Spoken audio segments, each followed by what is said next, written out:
In the last few verses of his second chapter, Matthew tells us how Jesus came out of Egypt and eventually settled in a town called Nazareth.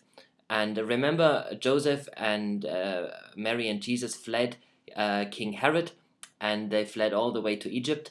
And then, when Joseph had a dream and he got the message that King Herod is now dead, he dared to come back to Israel. But as he was going back, he learned that Archelaus was now ruling in Herod's place, and Herod was actually his father. And then Joseph said he was afraid to go there.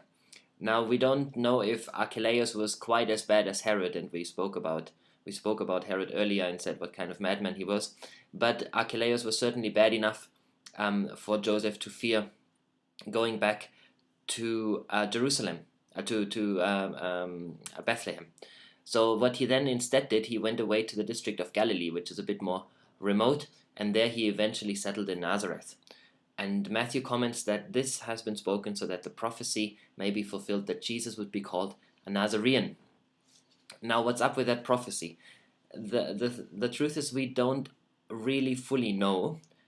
Part of that is because Matthew doesn't give us a specific person of who he says the prophecy is. He says it has been spoken through the prophets.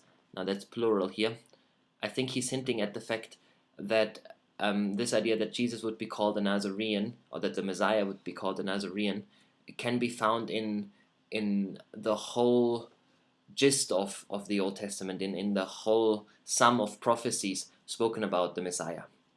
Now, how does it work? There are two possibilities. Maybe Matthew is saying that because Nazareth at the time of Jesus' birth was a Roman garrison. Now we read, for example, in John 1 that Philippus was approached by his brother, and his brother said, "I may have found the Messiah, come and see him." And then Philippus said, "Can anything good come out of Nazareth?" And why was he asking that? Well, again, because Nazareth was where the Roman soldiers were stationed, the guys who oppressed the Jewish people in their own home country. So as far as the Jews were concerned, Nazareth was Mordor. And they certainly didn't expect the Messiah to rise out of that.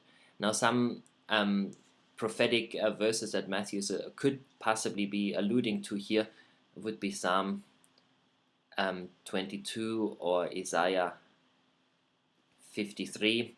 And all of those deal with the fact that the Messiah was never going to be a Prince Charming, but rather that he would be a person who would be despised and hated and looked down upon by most others.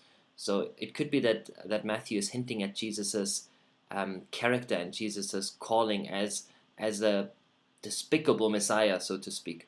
One of the points that Tom Wright makes is that Jesus was a crucifiable person.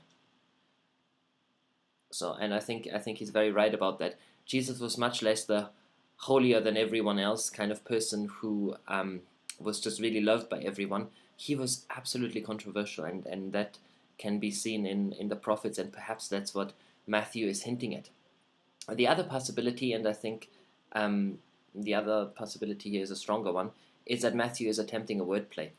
Now, there is a prophecy in Isaiah 11 verse 1, which says that there will be a branch coming out of the roots of Jesse. Jesse, remember, was David's father. And the prophecy that Isaiah gives long after David's time is that there will be another king just like David. And the word for branch in Isaiah 11 verse 1 is netzer. Now remember, in the Hebrew language you don't write the vowel, so you would spell it NZR, which would be Nazarean,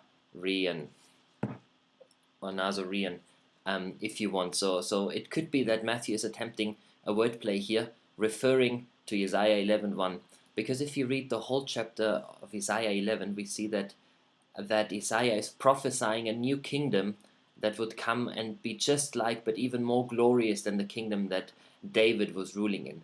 We read those famous passages of the lion and the lamb playing together, and the knowledge of the Lord will cover the world as the waters cover the sea.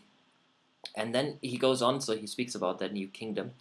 but he also goes on to talk about a return from exile, because the people of Israel at the time of Isaiah were in exile, and so Isaiah is promising that there will be a new person coming out of the root of Jesse. A new stump will spring up, and he will not only restore David's kingdom, but he will also bring about the return from exile. And both those things, return and kingdom, return from exile and kingdom, are topics that Jesus himself and the early Christians, and especially Paul, pick up and work with. So this is what he's hinting at, I think, when he says that Jesus will be called a Nazorean.